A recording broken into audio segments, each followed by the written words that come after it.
Hi, I'm Robert Doe of the Welsh School of Architecture, Cardiff University, and this paper is titled sensMOD, Computational Design Through the Lens of Henri Lefebvre's Spatial Theory. Introduction. Can change occur without expectation, without exploration of the possible and the impossible?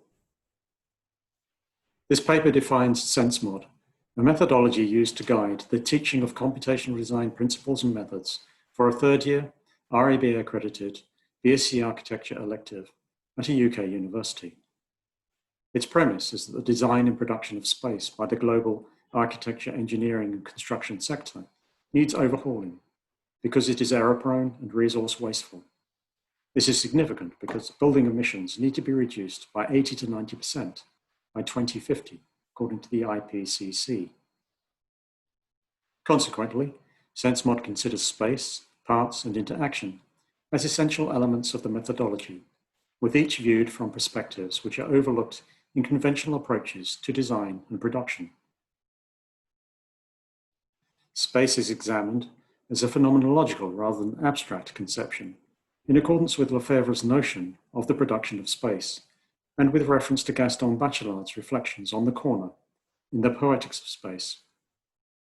Parts are studied in relation to the whole, with concepts borrowed from the manufacturing sector, including slot, sectional, and bus modularity, as described by Karl Ulrich.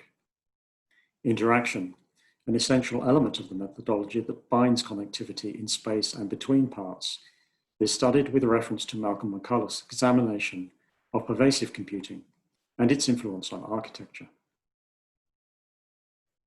The spatial realm was initially explored using first-order modeling, as defined by Stasiuk, sketches, observations, photos, videos, and text, so that no predefined conventional representations would dominate, and to limit the abstracting influence of computational design tools at this stage.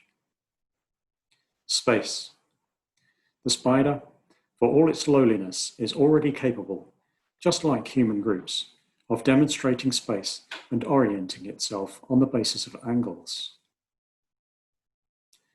Lefebvre alludes to the notion that through activity, the living organism produces space that is networked to a field of activity that projects relationships into manifestations of the living organism.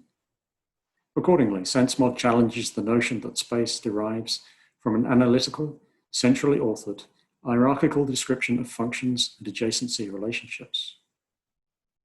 As noted by William J. Mitchell, program and functional specificity have been eroded by continuous fields of presence and the destabilization of person-to-place relationships. The idea that connectivity matters more than functional adjacency relationships was propounded earlier by Nicholas Habraken in Supports and depicted in Cedric Price's Interaction Center. McCulloch advanced the theme of connectivity imagining responsive place instead of anytime, any place, with the additional insight that connectivity is inside of architecture rather than instead of architecture. McCulloch's description of interaction design connects with Lefebvre's field of phenomenology, as they are both concerned with perceptions that are unrelentingly fluid and emergent, yet sensuously responsive.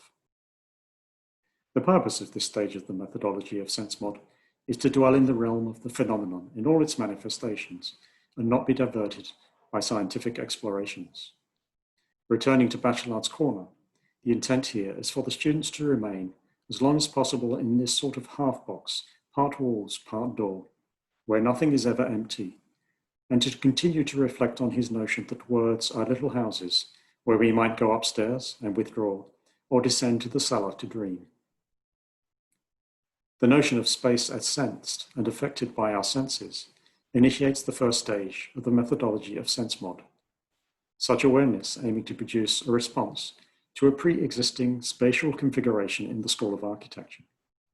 At the same time, the connected and networked nature of this productivity was introduced, as illustrated in Figure 1.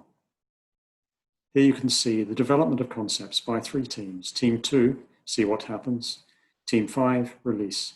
And Team 9, airhead. Parts. Before the advent of the abstraction, information was no more distinct from material reality than the content of space was from its form. Lefebvre verifies that nature's spatial envelope, the atom or the cell, has a boundary that is relative because its permeability must allow for the exchange of energy, food, air, excretion, and information, sensory data. Correspondingly, in human society, boundaries are relative, that is, permeable. But the envelope may also be closed for security or privacy reasons or to exclude outsiders. Therefore, the part was introduced to the students as a notional object, which is relative rather than absolute, connected by networked links, and to enable the management and understanding of complexity. This facilitated further discussion of parts as modules that are responsive to sensory input and output. We utilize the manufacturing sector's concept of modular architecture, which is different to architects' conceptions. For all scales of production in the manufacturing sector, the concept of modularity has been defined by Ulrich to include the strategies of slot, sectional, and bus modularity, as illustrated here in Figure 2. It's the interface, or point of connectivity, that defines the difference between these modular architecture strategies, and the students were encouraged to nominate one or several of these strategies in response to their spatial explorations and in the development of their architectural intervention, as shown in Figure 3. Here, the prototypes are seen developing by the three teams, Team 2, Team 5, and Team 9. This approach reinforces Lefebvre's observations that the space of architecture should be produced in a distributed and decentralized way that acknowledges partiality and its interfaces, and that arises from our sensual capacity to hear, interact, and enact through our physical gestures and movements. Interaction.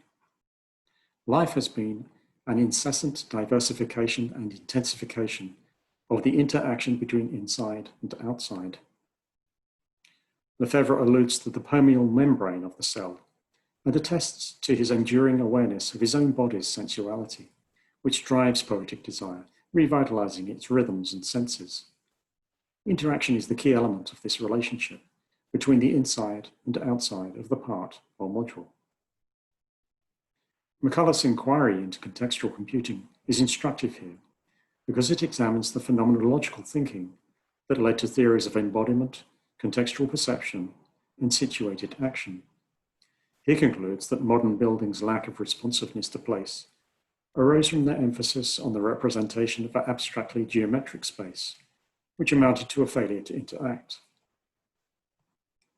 Students explored ways of collecting sensory data to influence pattern, form, and interaction using Grasshopper and Firefly, and they examined how to use sensors and actuators with Arduino that were relevant to their initial responses to the spatial inquiry of their corners, as shown in Figure 4. Thus, second-order computational modeling, as defined by Stasiuk, was employed to enable spatial configurations to emerge, or, in Lefebvre's terms, for production to be secreted from spatial practice. Here you can see the development of the final work by Team 2, See What Happens, Team 5, Release, and Team 9, Airhead, all based on places and spaces within the School of Architecture.